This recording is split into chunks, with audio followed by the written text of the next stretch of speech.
Welcome to our Mad Entrepreneur Show, where we make a difference one session at a time. Today, we have Reuben Salazar, CEO of Dan Certified Welding, and a diverse entrepreneur in multiple sectors, such as real estate investing and serving both investors and home buyers, residential home buyers, as a realtor. Welcome, Reuben. Well, thank you for having me here. I'm honored to be here. Can you tell us a little bit about yourself for those that don't know you? So let me start with just, and this is a long ways back. So I was born in California, so I'm an original California resident. I grew up in the Cerritos area of California. And my mom and dad, I think I was super blessed because I had great parents. My mom and dad were hard workers. And so I really enjoyed that. And my first shot at actually being an entrepreneur came by accident. And I was about 12, 13 years old, mowing my lawn as a chore. And then my next door neighbor says, "Hey, Reuben, would you like to mow the lawn for us?" And I said, "Yeah, sure, why not?" All of a sudden I had 5 or 6 neighbors that I was taking care of and didn't realize I was an entrepreneur at that age. So I was doing that, and so that is my first taste of being an entrepreneur. Now, as time was going on, I used to go in. My dad was not an entrepreneur yet. He worked at a welding shop, and he would have me come in during the summer when his boss was gone, and I would do some welding. This started when I was 8 or 9, and one of the things I was really blessed. I really would have rather been a singer or a guitarist, but I had a really natural ability at welding. And so did my dad, and it turned out that his dad was a welder too.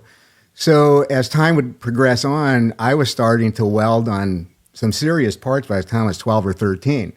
But I loved it. And so my dad saw that I had a real liking for it. So when I was about 16, he said, "You know what, I'd like to start a business." And so he started a welding shop in Downey based off of that. When I would get out of high school, I would go and work with him. And so that's what I did. So my mom and dad started this little shop, 1,000 square foot in Downey, and we're actually still part of that building I own now. But it was 1,000 square foot out of a 4,000 square foot building. And through the years, it grew, and we grew the business there. So it turned out to be great. It was a real blessing. But I also, not only did I was doing welding with my dad, was at night I would go to Cerritos College and take courses that I thought would benefit me. So I've always felt that learning was really important. So I took classes from metallurgy to business management and different courses like that, even accounting and business law. And so all that is what I did. In fact, I always joke about the business law professor that he talked about, people said, "Well, what's fair?" And he goes, "Well, in court of law, there's no such thing as fair. It's just a 4-letter word that starts with F." So that's my take. So that's what I'm going to share with everyone. That's my take about my business law class. So that's it. That's all I know. But I got to see my mom and dad work as entrepreneurs, and they truthfully were hard workers, and they worked on the business. So my introduction to it was just work hard, and that's where it started. But I really enjoyed it. I was really passionate about it. I loved what I was doing. So what got you? Because a lot of individuals, and especially you were young at that time, mm-hmm. they don't really invest in themselves. Well, so you say you like learning. Yes. What did your dad engrave that in you as well, or was that something that you picked up on your own? It's interesting. My dad always said, "Do the best that you can at whatever you do." He learned that from his dad. So he said, "Be the best you can." Well, how can you be the best that you can be? And to me, I was a pretty good student. I was very lucky that way. I was a good student. I enjoyed learning when I was young. So that's an oddity. I realized that because most kids would rather just play or whatever. But I did like learning. So I knew that the more I would learn, the more valuable I would be. And so I started learning then in ways that I felt would benefit the business and in turn benefit whoever we were working with. So did you foresee, your dad created this business, right? Mm-hmm. And it sounded like he created it to even get to know you even better as an adult. And that was his motivation behind that. But did you ever foresee you were going to take over and that's why you were taking those classes? Or you just thought, let me continue to learn and build value for myself? Well, I knew at the time, kind of the arrangement that we had made was, he said, if you stick with the business, it'll become your business. Okay. So I said, okay, that was my incentive. Mm-hmm. And I said, that's a great incentive. Yeah. But like anything, you can decide to do it or not. I mean, I was in my 20s. Yeah. And lots of times, Friday nights, it was a lot more fun to be drinking beer. Correct. But the thing is that I realized that there were courses that I could take that I would benefit from, and I knew that I would have to learn the business side of it. So that's why I even took business accounting. Not that I would be an accountant myself, but even back then, I think I somewhat figured out that you have to learn some of at least the basics, so that when you talk to someone, you can really understand what they're talking about. So you don't have to be a CPA, but if you understand what they're saying to you, the balance sheet, et cetera, you deal with balance sheets all the time. So if you have at least a basic understanding, you're the one that's going to benefit from it too, because now we can have a conversation. Yeah, correct. So it's still mind-blowing because you're in your 20s and you're already knowing what delayed gratification looks like versus the individuals in the 20s. Like in my 20s, I just pretty much spent the time that I had not really doing anything with it. I didn't even learn anything until I was in my 30s. So hearing the fact that you already had that knowledge behind your 20s, that's just mind-blowing. Oh, thanks.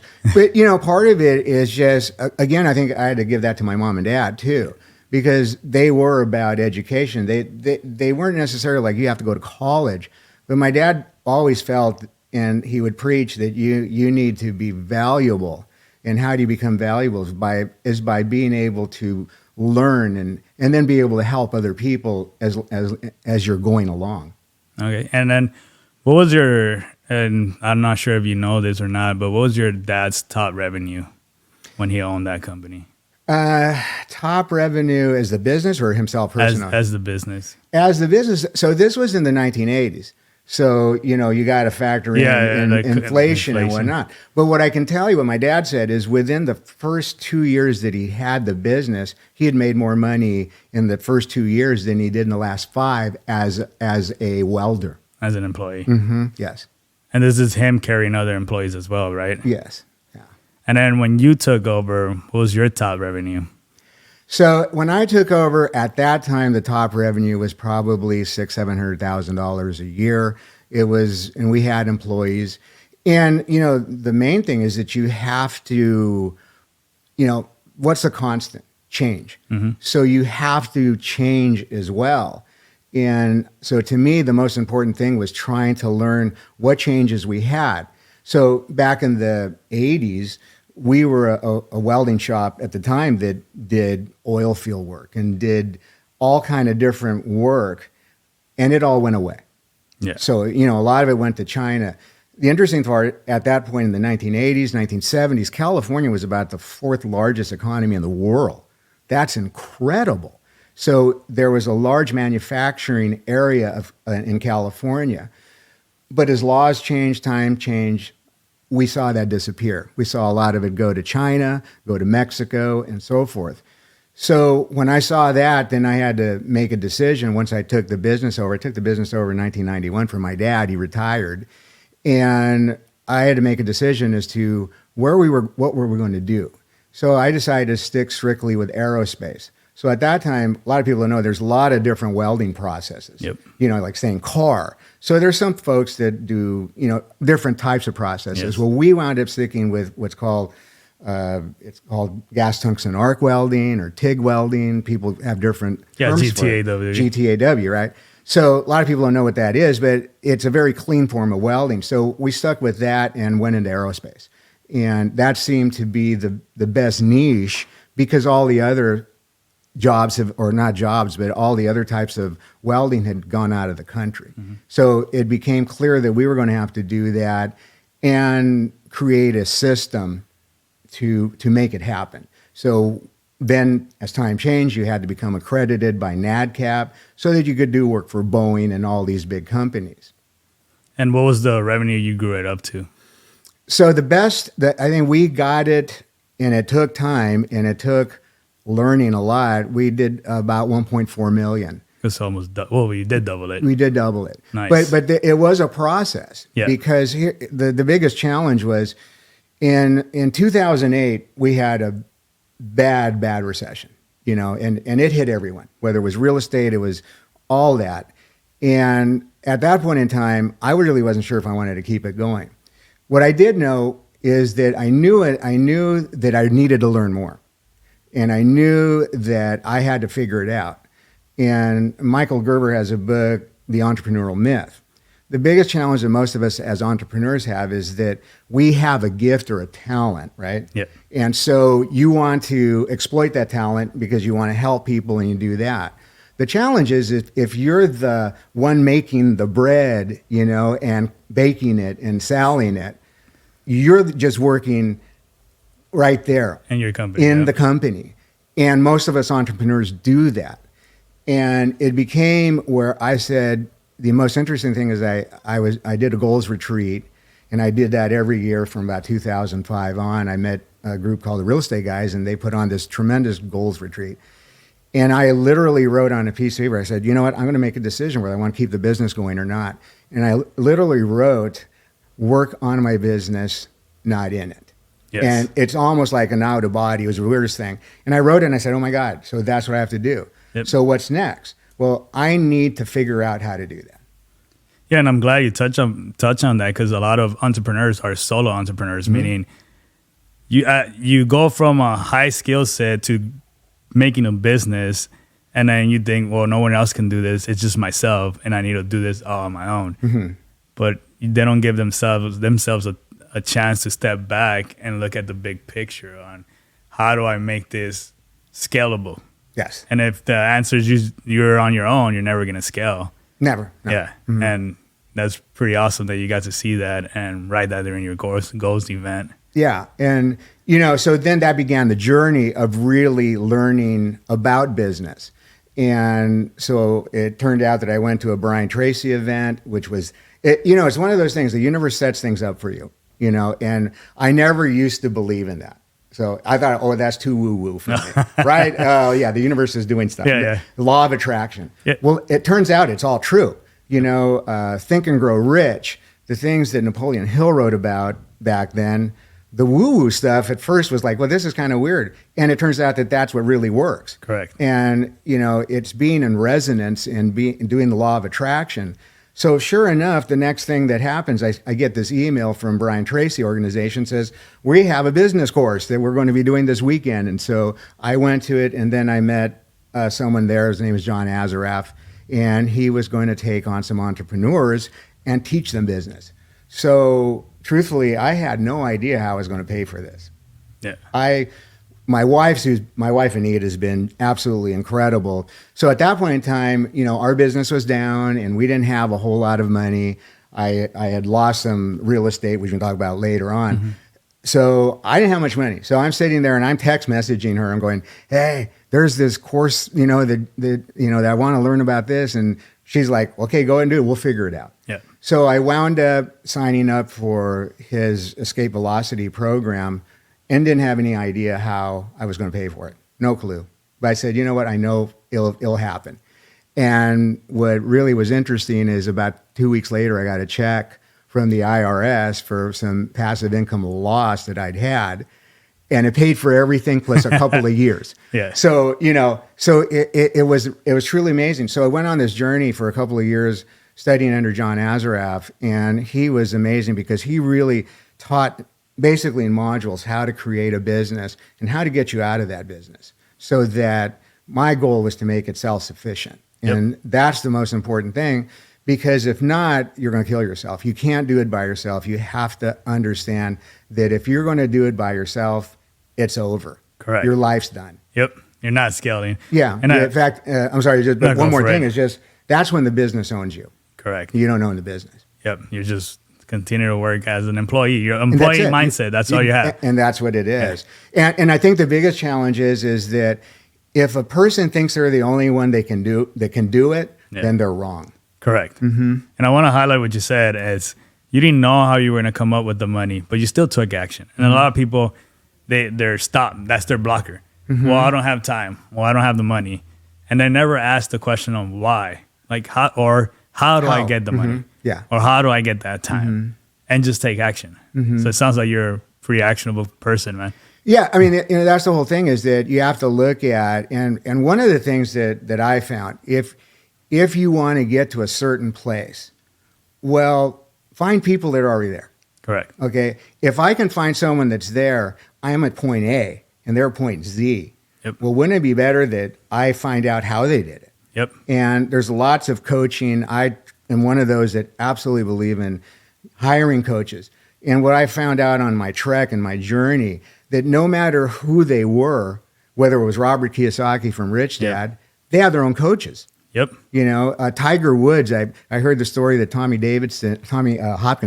Hopkins, the guru, sales guru, and he said that he would see a young Tiger Woods in his teens, you know, hitting the ball for 8 hours at the golf course, because he would go golf and play 18 holes, and he'd come back and there's Tiger hitting the ball with a coach standing there. So Tiger was probably arguably one of the best golfers ever. But did he just sit there and show up at the golf course and whack the ball? Nope. The magic happened? Nope. No. So it was hard work. You hear about Kobe Bryant, the same thing. That if he found out that he did something that he felt he made a mistake during a game, well, he went back, and the next day he'd be practicing just that over and over for hours. So we really have to look at it, and if something goes haywire, not take it out on ourselves. But, you know, I think Brian Tracy always says, when you look at it, what would I do different? So I think if you look at it and don't go into the negative of, oh, I did something wrong, but you say, what would I do different if I had to do it all over? Yeah, you're learning from your mistakes. Exactly. And a lot of individuals, and especially young people, and those individuals that are making minimum wage or not even passing the $50,000 mark, their mindset is always enclosed where you don't need a coach. When if a billionaire has a coach, what makes you think that you don't need a coach? Absolutely. So it's just mind blowing. And it's kind of like going back to like what Robert Kiyosaki and most of the people have taught us.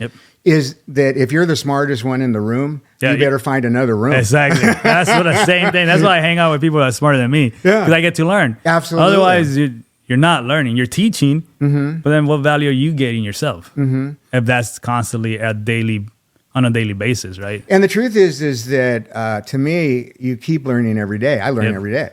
So it's part of a pattern of growth. And we can't become better unless we grow. And when I talk about, you know, the only constant is change, when you look at life today, we're just talking today, I was talking to my brother-in-law, we're talking about, you know, ChatGPT, things like that. And so who would have thought, about ChatGPT 2 years ago, right? And so you have to stay on top of things and learn and understand that these are valuable tools. So to me, it's to having more tools in my tool chest so that I can pull out when it's necessary. Yep. And you said during 2008, you also allowed real estate. Do you want to touch a little bit on that? Yeah. So, I mean, back then in 2008, I think a lot of people lost. And I was in a situation where I lost properties. And so what did I learn from that? I really learned that, number one, the most important thing in real estate is you got to have cash flow. And then you have to have whatever your payment is going to be, you got to make sure that wherever you're at, that it can sustain it. So that's really it. But when you had in 2008, jobs losses and all that became really difficult for the markets that I was in. But so I learned a lot from that. I learned that you really have to look at that. You have to look at your cash flow. Part of it was I was leveraged out. So that's what I was going to ask you. Yeah. So leverage is great. Yep. But leverage can kill you. Yeah. So the key to it, to me, what I learned out of it was, if you have cash flow, no matter what, you have to have the right amount of cash flow. So really, it's as you well know, it's the numbers game. So you have to have the right numbers, and then understand too that if something goes south, can I continue? Will I be able to continue this? So what can I do to change that? So that's really what I learned from that, is that you have to stay on top of that. And if you see that the other thing is, if you see something's going south, and you have a property that's not performing, then you got to get rid of that property. Yes. Immediately. And the mistake I made was I did not. I thought things were going to turn around, and I looked at history and I said, well, things are going to turn around. Well, yeah, but we had an event that we hadn't seen in history since the Great Depression. And you didn't know the time frame either. Exactly. So I figured I had enough money to hang on to them, and I did for a while, but then it became detrimental. And so that's what I learned from it, is that you got to really look at it. And I would say that if you have a portfolio, you really have to look at what you have and make sure that it is performing in the way that you want it to be. But if it's not, then you have to really study that and see what is it that you might have to jettison to make it happen. I know you said you over leverage yourself. Mm-hmm. During that time, did you kind of jump into these properties, or did you already have an idea of why you were getting into them? Well, I studied the markets. The markets were good at the time that we got into them. So I did, Las Vegas was doing great. So that was a city that we were in. And we were also in Cape Coral, Florida, and some of those cities were doing very well. But what happened is when the number one thing is you have to have jobs. And when the jobs went away, then that became a real serious problem. And I, as a backup, some of my properties were by University of Las Vegas, UNLV. So I thought that would help. But then the students, there wasn't as many students as there was. So everything, it really was a big strike across the board. But the most important thing is your jobs. Yeah. That drives the revenues that people can afford to stay at your place. Yeah, because the reason I ask is in today's market, there's a lot of people that are not patient. Again, they want it now. They don't see the delayed gratification. And then they just jump to any deal. Yeah, and you can't do that. No. Yeah, heavily over leverage. And that's what's happening with commercial real estate. Oh, yes. Yeah, I think this is just an opinion that you can see that they're going to be in trouble this year and next. There's a lot of people that are over levered, and they got in at 3%. And so there's going to be challenges for sure. But then challenges creates opportunities. So for other people that are sitting on the sidelines, this may be opportunities for them. Yes. And I know you said you went to take the seminar classes, you learn about the business, the overview, and actually how to manage a business, right? So what was your biggest takeaway from that class? The main thing is you have to have systems in place, tactics in place. You just can't wing it. Yep. So being in the aerospace side of it, I was very fortunate because you automatically have to have procedures to be able to do things. So having procedures is super important. I think the next thing is you have to have a good team, a team that you can count on, and you need to train the team. And the team has to basically almost mirror you with your mission, vision, and values. So they have to believe similarly to you. And if they do, then you have them on board. And then you have to treat them well. And so that's really what I saw, is that I had to do that and trust, and as time goes on, when you're working with individuals and you're trying to train them, the most important thing is to train them and help them, and then understand that they're probably going to make mistakes. And they're human beings. They're human beings, just like, I'm not perfect. I realize that. So the idea was to give them enough room so that they could grow. And then if there was a mistake made or something happens, then I would sit with them and go, okay, so what would we do different next time? What should we do? And then I would let them talk, and then we would then sit down and go, okay, and if I saw something that I thought they should do, I'd go, well, what do you think of this idea? Or what do you think of that? And by getting them involved, then they don't feel like, oh, they're beating me up, they're treating me bad, but we're working on this together as a team. Yeah, you're having them correct their own actions and solve their own problems. And you're giving them the first voice, so in the event you're not there, they know what to do. Yeah, and the idea is not to be a micromanager. Yeah. You have to give them the freedom so that they know that they can make the decisions. You don't want them to be nervous about making the decision. Look, you're going to do this right. Let's do this together. And then you tell me what you've come up with. And by doing that, and the other thing is that sometimes if there is a problem, ask them, hey, give me 3 answers that you have to solve this problem. Correct. Yeah, the big 3 is what I call it. The big 3, absolutely. Yeah, come to me and make sure that you have the problem, and then 3 actionable steps to solve that problem, and then we can have a conversation. Otherwise, don't talk to me. Right. Because you're teaching them. Right. And ideally, it gives them the freedom now where they can think on their own. And they're not really worried so much about what you're thinking. Rather, they feel part of the creative process. Yeah, they feel empowered. Mm-hmm. And so the more that you do that to people and empower them, the better they'll do. And so that's part of the process. And sometimes, my employees will do something that I wouldn't do it exactly that way. But in the end, I'm like, hey, that worked out. Yeah. That's all that matters. And so it's okay that they don't do it exactly like you do, because we're all different. Yeah, there's tons of variables. The outcome's going to be the same, though. Mm-hmm. And that's really what you're looking at, is what's the outcome. Yeah, so you're a big key player on your company. Mm-hmm. And having the process and systems in place, is that what allowed you to go into the real estate role, the realtor role? Yeah, that really allowed me to do that, because, it's kind of like you need to get, one thing I learned from John Azaraf was the fact that he talked about that before you do another business, make sure that the first business is doing well enough that you can. Correct. Because otherwise you become like, it's like a squirrel, like what up there, squirrel. Yeah, squirrel, you're squirrel. chasing. Yeah, and so you have to be able to at least have that business going enough where I took myself out of the business, that I didn't have to be the one doing the welding. I didn't have to be the one doing all that type of work, and letting other people make decisions on the daily on what things were going to be done. So I wasn't part of that. And one of the things that I did was, even though it was my dad's business, I didn't really let people know much that I was the owner.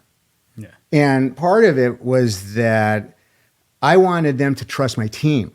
Because what happens is, if people know that you're the owner, they'll circumvent your team and go, hey, I need to know about this. No, you know what? I always look at it this way. Does the CEO of GM, if someone's having a problem with their car, are they going to call him up and go, let's fix this, right? What are you going to do about my car? It needs a tune-up, right? It's so funny they do that with small shops, though, right? They small do. Businesses, so they want to circumvent them.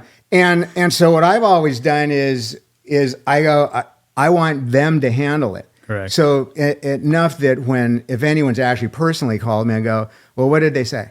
Okay, well, then that's really what it is. And I try to be empathetic, of course, with their situation. I go, yeah, look, I totally get it. I know what your needs are. And we're going to strive to do our very best for you. But you know what? That's what he just did. And I couldn't do it any better than he could. So you need to back them up. Okay, so what was that pitiful moment of going from CEO to realtor? What drove you to do that? What craziness was that, right? Again, talking about goals retreat that I learned, and I need to say this other thing too, is that one of the things is I had a mentor, real estate mentor, his name is Robert Helms, and he taught me personal development. And so personal development was super important to me, and it became something that became a driving force to me to work on myself and better myself. So one of the things was that one of the questions has always been, at your deathbed, what would you regret that you didn't do, or that you did?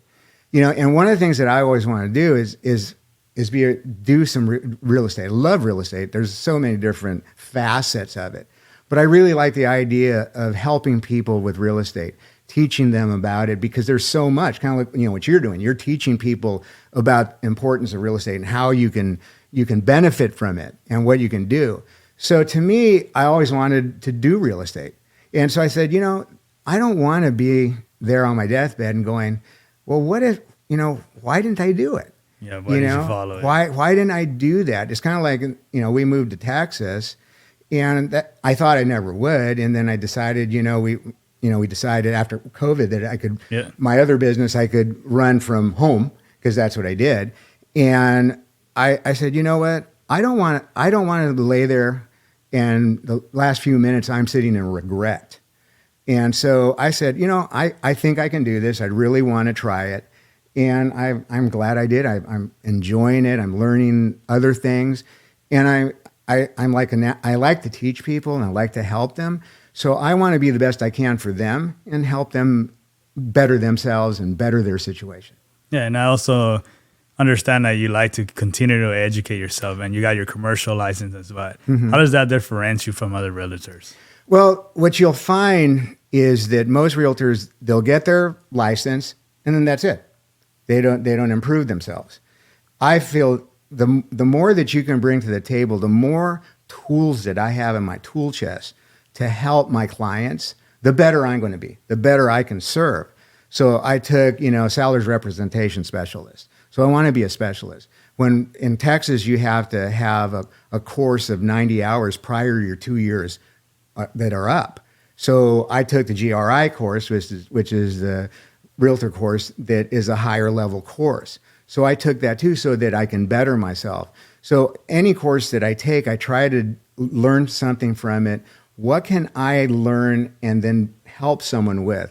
The more tools that I have, it's like ammo. The more ammo I have, then I can go and be a truthfully help people out. I think where realtors fail is they don't improve themselves. They stop there and they just think it's going to happen. Well, that's not the case. And every situation is different. So you might have a listing and certain things happen here and something else happens there. If you don't understand the process and you don't understand all these different situations, then that just makes you a weak performer. Correct. And so I want folks to be able to count on me, that they know that I have the education and the ability to help them. So I keep taking classes. I don't stop. I was just looking at something today and I'm like, oh, this looks like a good class that I should take because it's going to make me better. Correct. And I know you have a deal under contract right now. Can you explain how you help the owner actually get that deal done? Yeah, what's interesting, this particular owner, it had a house that he had the tax record showing that he had 4,400 square foot. He just had an appraisal done last year and they showed it as 4,000 square foot. And then he had a drawing that was 3,700 square foot. Yeah, all over the place. So it's all over the place. So one of the things is that I took a course that was a appraisal course, and it was really interesting. And that one of the things the gentleman said is that you have to make sure that the square footage is correct because they have to justify. Even though I know that most people that are doing appraisals don't necessarily go by square footage; they're looking at the whole picture. But eventually, you get to the square foot. Right. And so really the difference that made from saying going to 4,000 square foot to going to where we wound up with I had someone come in and actually do the measurements and all I did was invest $200 in someone coming in, do the actual measurements. They found out that they had almost 4,400 square foot. Oh, so nice, 400 square feet more. So what does that make a difference? Well, it's about a $50,000 difference. Yeah. So we're able to get our client more money because we took the time to make sure that we were looking at this correctly so we could better help them. And the client was thrilled. In fact, he told me, thank you for doing that. But that's the key is you have to invest. And even investing for my client was well worth it because the client benefited from that and we benefited as well. And we got it under contract in a day. Yeah, it's a win-win scenario. And Absolutely. A lot of realtors out there don't see that. It's just all about me and how do I get that paycheck. Yeah, and the whole thing is it can never be about you. Correct. And that's the thing that you have to make sure that what is your client's needs, what can you do to help them? Just to wrap this up, what would you tell your younger self? I think if I go back and talk to my younger self, I would say take more chances. Don't be afraid of losing money. Start early. And I would say start with personal development and really take heart of it and continue with that and never stop learning. And which I've somewhat done, but my journey for that portion of it started when I was 45. Yes. So I would have liked to start at 20. Correct. So I was learning, but I just didn't know enough at the time. Sometimes you don't know what you don't know. Yeah. And then following the path and truthfully just wrapping it up is that getting Rich Dad, Poor Dad helped me a lot. And that's one of the books that's a catalyst for most people. And being able to do that was great. So unfortunately, when I was in my 20s, Rich Dad Poor Dad wasn't around. So, Yeah. He's around now to help everybody else. Exactly. So I had to wait till Robert came up with that book, Robert Kiyosaki. So, but yeah, I would say the most important thing is believe in yourself, and you can do it. And I want to highlight that again. It's so important that if you're in your 20s and you're single or you have a girlfriend or whatever the case is, that is the time to follow your dreams. You have no one depending on you. You could fail thousands of times, fail until you get to your 30s, and then progress. You'll learn so much. Yes. And one of the hardest things that we have is we look at it as failure, but failure simply is giving you an answer that this didn't work. So that means there's something else that we can find. So I mean, you talk about Thomas Edison and the light bulb, over 1,000 times he failed, but did he? And he goes, no, I just knew that this wasn't a way to do it. I needed to do more. So the main thing is mindset. So when you're young, and we're really taught, unfortunately, that failure is bad, but it's not necessarily bad. It's teaching us something. So we need to take each lesson that we learn with failure and find out what we need to do so that we can improve ourselves. And I think, as John Maxwell talks about failing forward. So you fail forward, and it's okay to fail. It's okay. And just look at it as like a lesson. I'm learning. Yes. So thank you for coming, Reuben. How can the viewers find you? Well, I have, you can email me if they like. I have reubensalazar.realtor at Gmail, and Reuben spell reubensalazar.realtor at Gmail. And they can get in contact with me there, or find me on Facebook. I'm on Facebook too. Awesome. I'll put all your information on the description below. Well, thank you so much. Great being here. Yeah, Appreciate it. Thank you for coming.